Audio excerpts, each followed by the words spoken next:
ও বাবা দেবের দেবের মহাদেবের চরণের সেবা লাগে।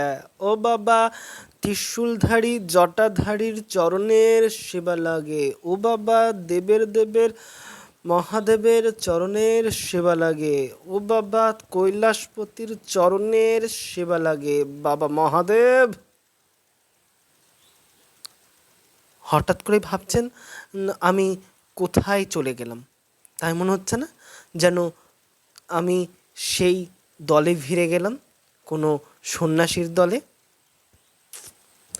এমনটাই হয়, বাবা না সবাইকে আপন করে নেয়। তবে আজকালকার যুগে মানুষরা যতটা বেশি স্মার্ট হয়ে উঠছে, ততটাই আমাদের এই সনাতন হিন্দু ধর্ম নোংরায় পরিণত হচ্ছে। যেমন মহাদেবকে নিয়ে অনেকেই অনেক রকম গান লেখে, যে গানগুলো আপত্তিকর, শোনা পাপ বলেই মনে হয়। আগে মহাদেবের কিন্তু অনেক গানও ছিল, যে গানগুলো শুনলে মনের মধ্যে ভক্তি জেগে উঠত। আর এখন এই যে রাস্তায় রাস্তায় বাম্পার, বাবার কত টেম্পার, এটা একটা গান? আপনি বলুন তো, মানে মান্নাদের সেই গানটা ধরুন তো, বাবা কৈলাসপতির চরণের সেবা লাগে। এই গানটার মধ্যে কি সুন্দর একটা ভাব আছে, যেন মনে হচ্ছে আমি তার উদ্দেশ্যে বেরিয়ে পড়েছি। ঘরেই আছি কিন্তু তাও মনে হচ্ছে যেন আমি তার উদ্দেশ্যে বেরিয়ে পড়েছি। কিন্তু না, এখনকার মানুষ যতটা নোংরা নিজেদের মনটাকে করেছে, ততটাই সনাতন হিন্দু ধর্মটাকেও নোংরা করে ফেলছে। যাই হোক, আমি জ্ঞান দেওয়ার কেউ নই। তো আজকে আপনাদেরকে যে গল্পটি শোনাতে চলেছি, সেই গল্পটি শুনবার আগে আপনারা প্লিজ আমার ইউটিউব চ্যানেলটি একবার সাবস্ক্রাইব করে নেবেন। তো সাবস্ক্রাইব করুন এবং বেল আইকনটি ক্লিক করুন, এতে করে আবার নতুন ভিডিও আপনারা পাবেন। এবং লাইক কমেন্ট শেয়ার করতে ভুলবেন না কিন্তু। আজকে যে গল্প বলতে চলেছি তার গল্পের নাম হলো বাবা তারকনাথের গল্প। বাবা তারকনাথ কার হাত ধরে এলো হুগলি জেলায়, এসব এ সমস্ত কিছু গল্প কি সবাই জানে? জানে না। কিন্তু এই গল্পটি কি জানেন, যে এইখানে একটি গাভী এসে দুধ দিত, সেই গাভী কোন ধর্মের জানে কি? জানে না। তবে চলো শোনা যাক আজকের গল্প। নাম বাবা তারকনাথের আবির্ভাব।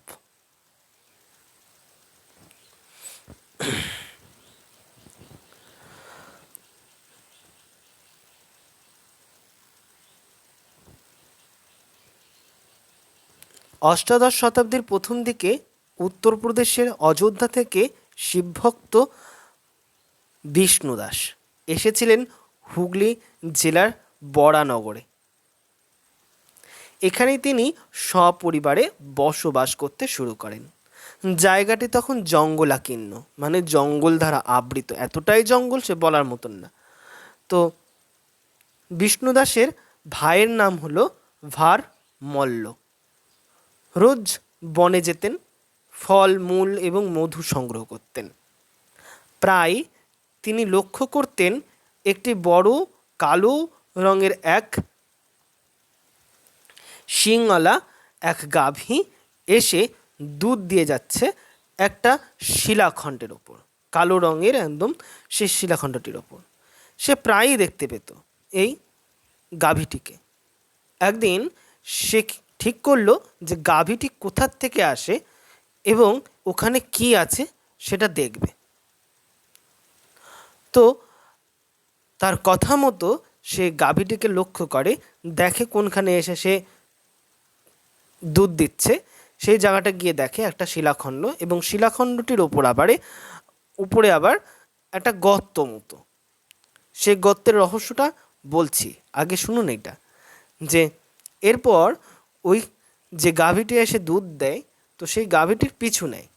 পিছু নেওয়ার পরে দেখে যে এই গাভীটি হিন্দু ধর্মের নয়, গাভীটি হচ্ছে ইসলাম ধর্মের এক মানুষের। তো এই ইসলাম ধর্মের মানুষটি যখন গাভীটা ভেতরে যেত, তখন সেই গাভীর একটি বাছুর ছিল, মানে বাচ্চা ছিল, সে বাচ্চাটা দুধ পেত না এবং সেটা নিয়ে খুব চিন্তিত হয়ে পড়েছিল। তো কি হবে, কোনোভাবে ঠিক করতে পারছে না কি করা যায়। তো সেই ইসলাম ধর্মের ব্যক্তিটিও একদিন দেখতে যায় যে এই সমস্ত দুধ কোথায় রেখে দিয়ে আসে, কি করে সেই দুধ বা কেন তৈরি হচ্ছে না তার দুধ, এটা সে মনে মনে ঠিক করে। সেও একদিন সকালবেলায় উঠে গিয়ে দেখে আসে যে সে কোনো এক শিলাখণ্ডের উপরে গিয়ে বনের মধ্যে জঙ্গলের মধ্যে দেখে শিলাখণ্ডের উপরে গিয়ে সমস্ত দুধ ঢেলে দিয়ে সে চলে আসছে। আর এমনটা সে কেন করে সেও বুঝতে পারে না। গিয়ে দেখে হ্যাঁ এরকম একটা শিলাখণ্ড আছে যার ওপর একটা গর্ত। এবং পরে এই জঙ্গলের খবর যখন আশেপাশে লোকের মুখে ছড়িয়ে পড়ে তখন কিছু লোকের কাছ থেকে এটা শুনতে পারেন, মানে ওই ভীরমল্ল, যে ওখানে নাকি আগে কিছু গ্রামের মানুষরা বসবাস করতো, মানে গ্রামটা আস্তে আস্তে পিছিয়ে গেছে। ওখানে কিছু গ্রামের মানুষ যখন বসবাস করতো তো ওইখানে ঢেকি ছিল, সেই ঢেকির নিচেই পাথরটি ছিল। তখন তারা কেউ বুঝতে পারেনি যেটা শিবলিঙ্গ। তো ওটা ওরকম করতো, তারা ধান ভাঙতো। তা এইভাবে ওই প্রজন্ম শেষ হয়ে যাওয়ার পরে এনারা এখানে নতুন এসছেন। তো এ কথা ভারমল্ল তার দাদা বিষ্ণুকে গিয়ে এই কথাগুলো বলে এবং বিষ্ণুদাস এই কথা শুনে খুবই আনন্দিত হয়ে ওঠে যে তার বাড়ির কাছে এরকম একটা জিনিস আছে। এরপর শিবভক্ত বিষ্ণুদাস বনে এসে সে দৃশ্য দেখেন এবং সে শিহরিত হন, অবাক হন। এরপরের রাতে দেবাদিদেব মহাদেব স্বপ্নে দেখা যায় তাকে, বলেন তোমার সাধ্য মতো আমার একটি মন্দির তৈরি করে দাও এবং পুজো ব্যবস্থা করো।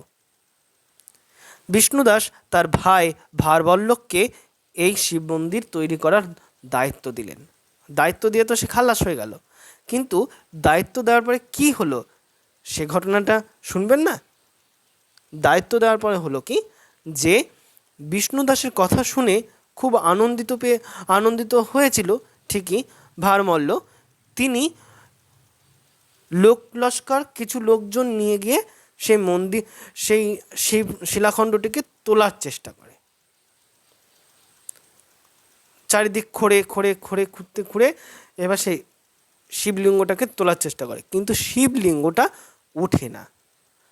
দৈববাণী হয় যে এই শিব মূর্তিটি এখানেই থাকবে এবং এই মন্দিরের সঙ্গে কাশীর শিব মন্দিরের সঙ্গে যুক্ত আছে, মানে শিবলিঙ্গটার সঙ্গে কাশীর শিবলিঙ্গের যুক্ত আছে। তখন তারা বলে যে এই মন্দিরে, মানে দৈব বলছে এখানেই তোমাকে মন্দির স্থাপিত করতে হবে। তো ভগবানের কথা মতো, মহাদেবের কথা মতো সেই জঙ্গলের মধ্যেই তখন প্রথম মন্দির স্থাপিত হলো। এরপর আস্তে আস্তে লোকের মুখে যখন এটা চাউর হয়ে গেল, সবাই যখন জেনে গেল, তখন তার নাম হলো তারকেশ্বর। তাই এর নাম হলো তারকেশ্বর। তো আজকের ঘটনাটা কেমন লাগলো তা জানাতে ভুলবেন না। জানাতে হলে আমার ইউটিউব চ্যানেলটি সাবস্ক্রাইব করুন, বেল আইকনটি ক্লিক করুন এবং লাইক কমেন্ট শেয়ার করতে ভুলবেন না। আর একটা কথা, এরপরে আশুতোষ গল্পটাকে নিয়ে আসছি এবং এই গল্পটি শুনবার জন্য যদি আপনারা আগ্রহী হয়ে থাকেন তাহলে প্লিজ আমার ইউটিউব চ্যানেলটি সাবস্ক্রাইব করুন, বেল আইকনটি ক্লিক করুন আর লাইক কমেন্ট শেয়ার করতে ভুলবেন না। যদি না আগ্রহ হয়ে থাকেন